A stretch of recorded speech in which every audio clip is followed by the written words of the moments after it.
What's up, everybody? Coach Willis here of Willis Performance Training. I'm here with my man Blake Croyder of the University of Georgia tennis squad. Blake, what's up, man?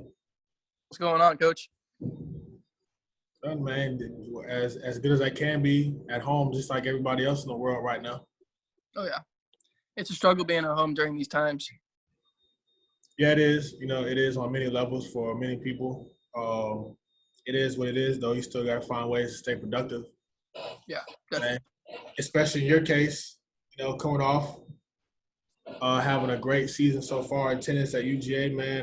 Tell us a little bit about yourself, how everything's going at Georgia. I mean, your whole tennis career. Like, give us, what do you want us to know? Tell us something.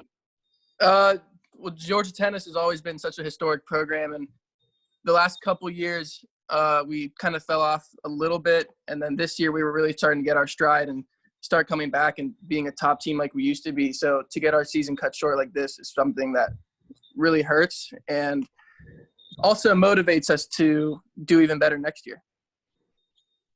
Facts. And this year, 88th, correct me if I'm wrong, 88th ITA singles, number 26 in the nation, ITA doubles. Your sophomore year, freshman year, there's a big, huge jump between those two seasons. Like, what happened? What spurred that? How did that happen? I mean, I played really well at the end of my freshman year. My freshman year, I ended up winning my last 8 matches, and I was just playing with a lot of confidence. I felt that playing for my team, I really just wanted to do everything I can for my team and really just help them out every way I can. And then this year, I just kept that same mentality that, I can't lose. I don't want to lose. I want to win for the team so bad. And I played every match as hard as I can and ended up winning every one this year. Blake, I'm proud of you. Thank you. Proud of you, Blake. You've been playing tennis for a long time. Since you were 7, 8 years old? How long? Yeah, I picked up a racket when I was about 3 or 4, but tournaments wise, I played when I was 7, 8. So now you're playing at, one of the top levels that you can be playing collegiately in the SEC for a really good program, really good school. And tennis growing up, as a teenager, as a little tyke, going through high school, it's a very different process. Like, you don't go to normal school because you're always, traveling for tennis, you're doing homeschool and stuff like that. And you see a lot of kids who get burned out by the time they're 16, 17 years old, and they have the other ones like yourself who go on and have great careers and they keep doing it.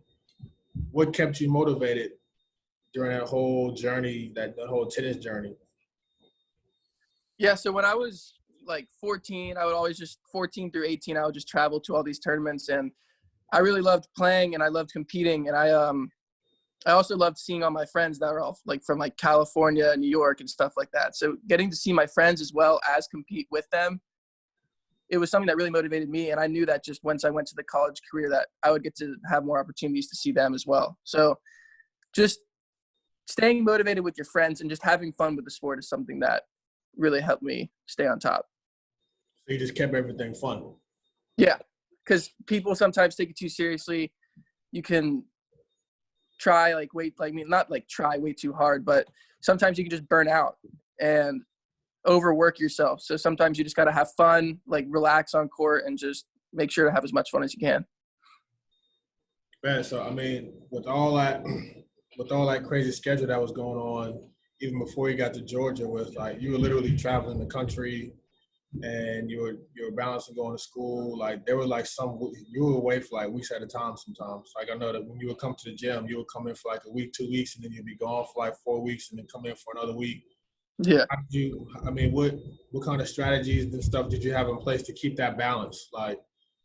Balance doing tennis, balance being a regular kid, balance school. How did you do that? A lot of the time, it would just be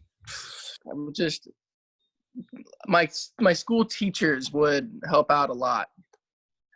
I would have to email them all the day before I left for school. So I only went to school on Tuesdays and Fridays. So yeah, it's very weird. And I would always just email them saying I'm not going to be there. And they were very they knew I played competitive tennis at a very high level. So they knew what I was doing. And they would always just give me whatever I needed to be able to balance school. And then as long as friends worked, I was just seeing them at all the tournaments I was at or traveling with them to the tournaments. So I was always surrounded by them, and I was always able to get some time with my friends. Makes sense. I mean, I would guess that's probably one of the most important things to do to get to that level is keep the balance. Because, like you said earlier, people get burned out if they don't Definitely. have it. You know what I mean? So let's talk the preparation for tennis and the training and stuff like this. So tennis is like a very unique sport at a young age. Tennis is like it requires almost like daily practice, drills, and going on the court. You got your tennis practice, and then you got the sports performance side, like what me and you did. You would come into the gym, Yeah. we do our strength training, we did our speed agility, stuff like this, and then you had to do the tennis side. I noticed over the years that with some tennis athletes, a lot of it is just tennis. You don't see like a lot of the strength training side integrated into the actual routine for them. What do you feel like the strength and conditioning segment did for you in your evolution as a tennis player and getting into Georgia and playing at the level that you are now?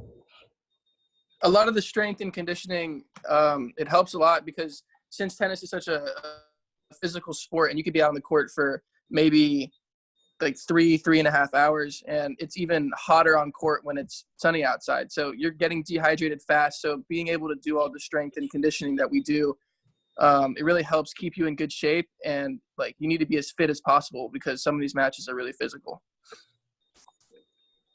Big facts. And then with that said, right now what's going on is we have the whole lockdown. Everybody's at home. All the athletes are home. You don't have access to facilities and stuff like that now. What are you doing right now to kind of stay in shape and make sure that when it's time to set foot back on the court, that you're ready to go? I've just got my Georgia strength and conditioning coach. He sent me out some bands, and he wants us to do some at-home workouts. And then I've got a couple weights here as well. So as the strength part, I'm really just trying to do like band lifts and real easy stuff, not like trying to get as big as possible. And then for conditioning wise, I would just go for a run around my neighborhood and just run around a mile or two. That's really it. Just got to stay in shape is like the only way you can. So how do you keep motivated during a time like this? Like instead of getting comfortable at home, like doing nothing, what's keeping you going during this time? You just gotta, I don't know. I just getting the season cut so short. It just motivated me like to do even better next year because we were on a really good roll, and I wanted to show them that Georgia tennis is back, and to get it taken away, it actually motivated me way more. So I'm even pumped up for next year, and it's so far away. So now you're the poster child now, Blake. You're the poster child of the UGA tennis program. So I mean, come on. So I mean, you have a lot of kids that are trying to get to your level. They want to play, tennis. They have the kids right now who are going through those circuits as 7 to 8 year olds, and then they're going, onto the high school level. What's like one big piece of advice you would give to those kids who are trying to get to where you are right now? You just gotta find a good balance, like we've been talking about. You gotta make sure you have fun when you can, but also stay working hard every single day. But you can't push yourself too hard because that's how I know so many of my friends have personally burned out from working way too hard and trying to do too much. And sometimes you can be injuries. So sometimes you just need to make sure that you have fun and relax, take a few days off, do whatever you can to just make sure you're having as much fun as you can. So what does Blake do during his off time to take his mind off everything? What are you doing? Well, I would love to get out there and play personally, but my mom's being pretty strict on the whole lockdown thing. So I've been staying inside. Only time I'm leaving the house is just getting food. So what I've been doing, I've just been doing at-home workouts, running around, just trying to stay in shape so I don't just be a blob when I come back. I got you. Coming out of high school, going into Georgia, what do you feel like was the biggest adjustment you had to make from high school to college? Definitely balancing out my school. I came in from high school. I wasn't doing that like demand work. It wasn't that difficult. It wasn't that time consuming. So on top of the morning workouts we had at school, the afternoon practices and class in between those, getting schoolwork done was always difficult. And finding a way to maintain the balance and doing that is definitely the best thing you can do. Just manage your time well. How about on the strength and conditioning side? What was the biggest adjustment that you had to make there? Hopefully you were prepared. I was prepared. I struggled a bit with the conditioning and the sprints and stuff. But the weights, I think they came pretty easy. I would come off sore. Everyone comes off a little sore after your first workout, doing new stuff. But I was in there doing the weights. I was crushing it. And then in the conditioning side, I struggled a tiny bit. But it's all good now, though, right? Oh, yeah. Yeah. We're in good shape. So now that you're, I guess in a weird way, the sophomore season is kind of in the air, and you do you see yourself more taking on a mentor role for incoming freshmen? How do you help them adjust? Yeah, so we have one freshman coming in, and he's been on a couple of visits, so I know him pretty well. He may even come in the spring for our season, so it's really difficult to come in and just try and play for your team and play for Georgia. It's a whole different kind of mentality, playing for your team rather than playing for yourself all throughout the junior career. So I would just advise him to, I don't just play as hard as you can, and I don't know, because I don't know what's going to happen with him. If he gets a shot to play, just tell him not to just take it on the head. And if it's basically to do what you can and go hard doing it. Yeah, if you get the chance, if you get the opportunity to play, then just take it on the head and just really work hard. And then in the fall, when everyone else comes in, you just got to work your butt off. Coaches love it when you just work your absolute tail off, and they'll definitely give you a shot if you show that you're willing to play as hard as you can for the team.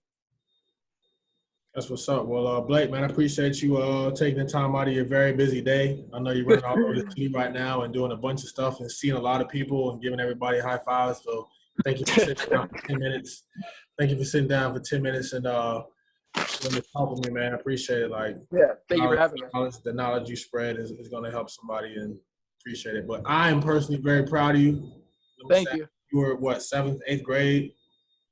Maybe younger than that. Yeah, I was really young. Yeah, when I first started. Come a long way. Come a long way. Big, damn long way. Very proud.